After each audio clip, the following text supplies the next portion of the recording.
Welcome to Stanislaus Football Weekly, brought to you by Alfred Matthews of Modesto. The #1 GMC, Buick, and Cadillac dealer in the Central Valley, Alfred Matthews has been giving back to the community for over 75 years. Now here are your hosts, Brian VanderBeek and Richard T. Estrada. Hey Rich, let's get right into our 6 points, and let's go right into the CCC, where we've got two teams on the collision course for a great game next week. But we have Golden Valley at Pittman, Turlock at Buhat Colony, Pittman and Buhat Colony undefeated. Is this a trap week for them? Not really, no. I think Buhat's just got too much talent, too much on the line. Stephon Gold, Kelleher, they've got 3 or 4 guys that are running for lots of yards. The thing with Buhat is they're averaging 45 points a game, giving up 7. That's like 38 points.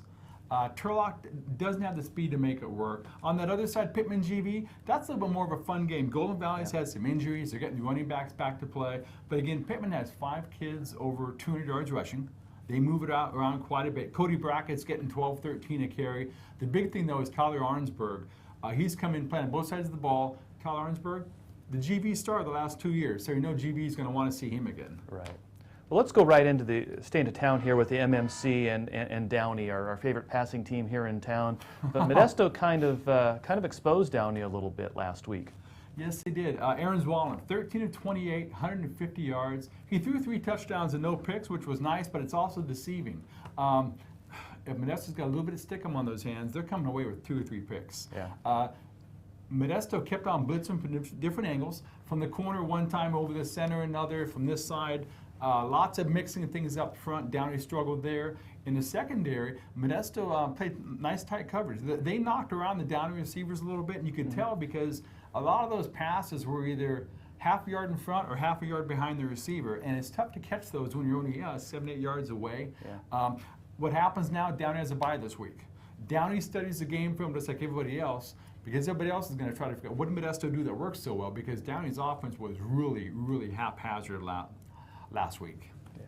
We got our choice of 2 Thursday games this week, and both of them are actually kind of meaningful. We've got Atwater against Merced at the Golden Valley Stadium, and Johansson against Bayer at Downey. A lot at stake here. You know what's reminded me last night? We were doing the chat last night. We were talking about Atwater and Merced, and I forgot about this. That's the Santa Fe Bowl.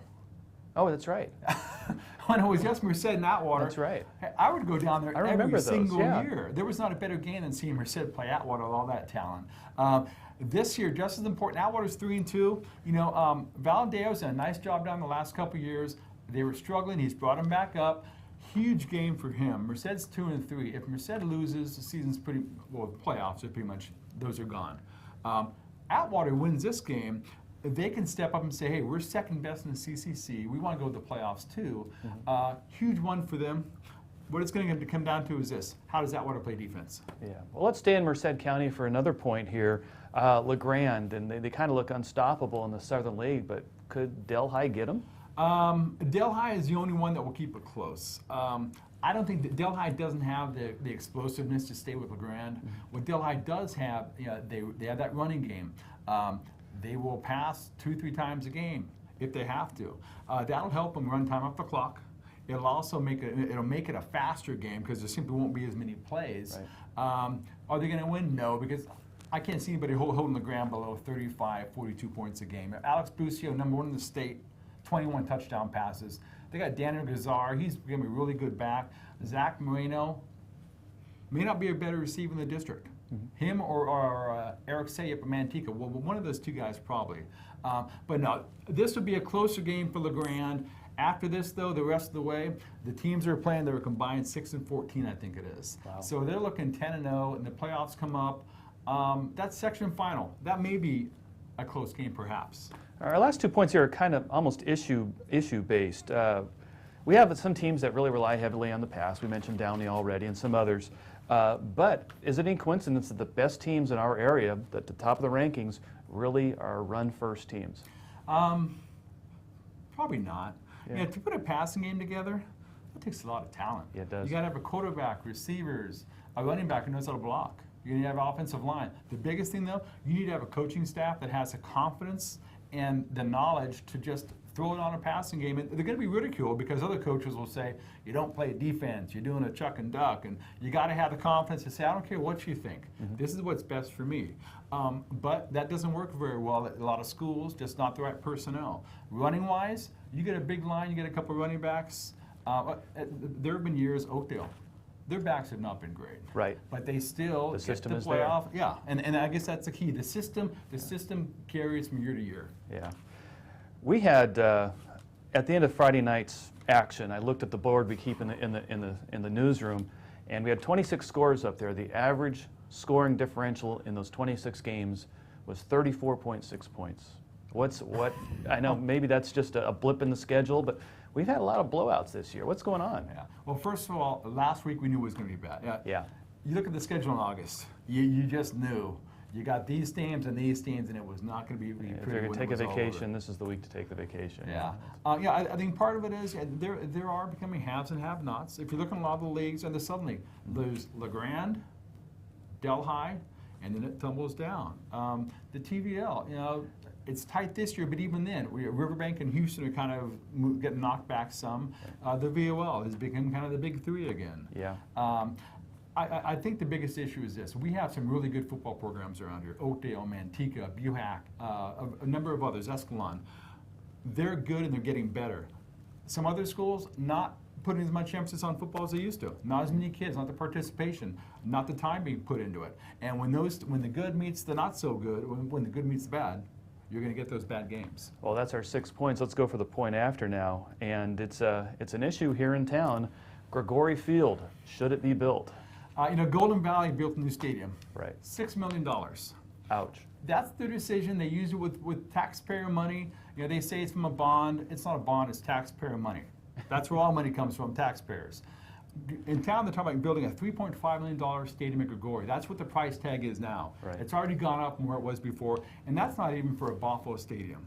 What I propose is this. My magic number is 700. I talked to Riverbank High today. I could rent their football stadium for a night, do a triple header for $1,000. So here's your option. I paid $3.5 million to build a stadium at Gregori, and I paid $3.5 million before I play even one game. Right. Or if I'm Enox, and half my kids live in Riverbank anyway, I can rent Riverbank High. I have 5 home games every year. I can rent Riverbank High for 700 years. For the exact same price, I can build a Gregori Stadium right now. Right. 700 years of football. I'll take that. And that other $3.2 million that I won't be spending on a stadium, I'll use that for books. I'll use that for computers. Well, you can't because it's a construction bond. They have to use it for construction, but they don't have to spend it. Yeah, they can return it and then not have to pay the interest. I guess that's my option then. Yeah. Just because you have taxpayer money doesn't mean you have to waste it, okay? Then there are other fields. You talk about Riverbank. We have Central Catholic for rent. Big Valley might rent their field. Ceres Highs, Modesto Christian. What about Ceres? Modesto Junior College.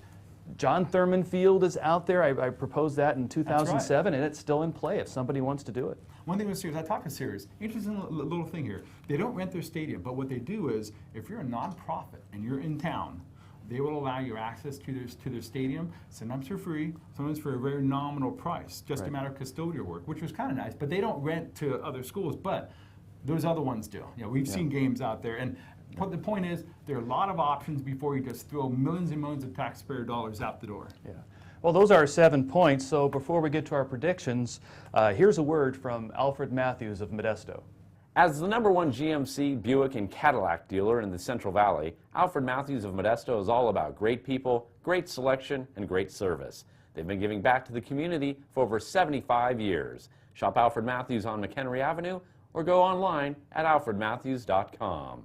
Welcome back. It's time for our predictions, and let's start. We talked at the top of the show about what's going on in the CCC. Let's kind of bunch those teams together because I don't think there's going to be any surprises in these predictions. We've got Golden Valley at Pittman, Turlock at Buhack, Pittman, Buhack.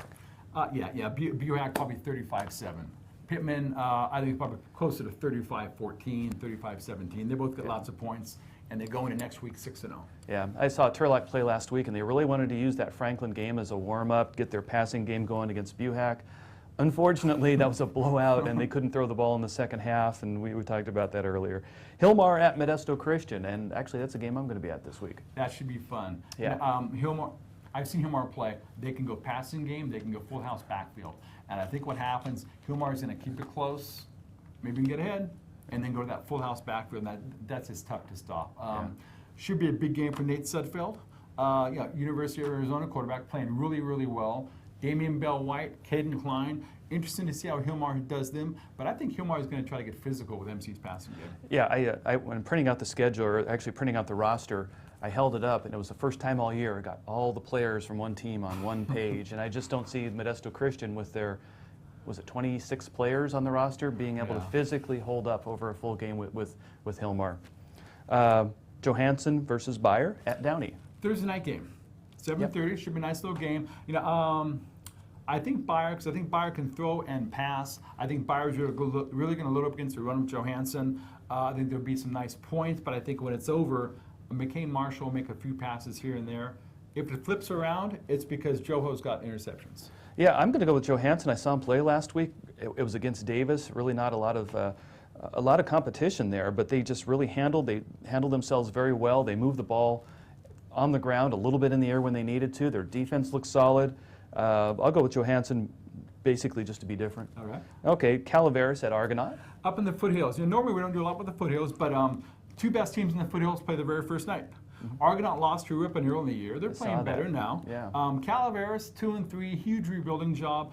We're talking about this one because whoever wins this is probably going to be the only motherlode team that really scares anybody in the playoffs. I think it's going to be Argonaut. I think Argonaut's going to continue to play better throughout the year. I think they'll be 9-1 when the regular season's over. And then, they get a nice playoff seed.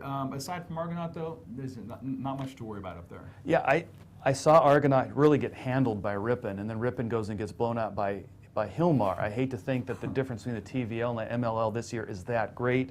Argonaut is at home. Yeah. That offense is very, very difficult to stop, and I think they get it done too. Let's go into the WAC. Patterson at Livingston. Interesting game. Yeah, we were doing the chat Tuesday night. We do it every Tuesday night at 7, by the way. There's a little plug. I have it down here to mention. Yeah. Patterson, Livingston, that was my upset special. Someone wanted to know, pick a game, pick an upset this week. You can do some other games here and there, but I want to be bold. I say Livingston beats Patterson in an upset. That's bold. I think Livingston's at home. Brian Perez is playing really well. It's a huge game for Lacey and his program down. That is. They've won some nice games in the past. You've won a playoff game a year or two ago. This is huge because they're a big underdog to Patterson. If they win this, all of a sudden, hey, we're now kind of a WAC favorite. Look out Los Panos. I didn't look at the weather to see how much rain they got in Livingston. I think the difference moving off the turf onto a wet field, a slow field, might help Livingston in this, or might hurt Patterson in this game. I still think Patterson's just going to have too many guns and is going to pull that one out. Well, that's it for Stanislaus Football Weekly for Week 7. Remember, we have a Friday night podcast after all the games are done at modb.com. Read the Saturday paper for the recap of the games that we've covered. Then you have the Sunday recap of all the games we did cover and didn't cover, and Rich takes care of that. We've got the Tuesday online chat, and then we'll be right back here next week, probably Wednesday night sometime, with Stanislaus Football Weekly for Week 8. So for Richard T. Estrada, this is Brian VanderBeek saying have a great football weekend.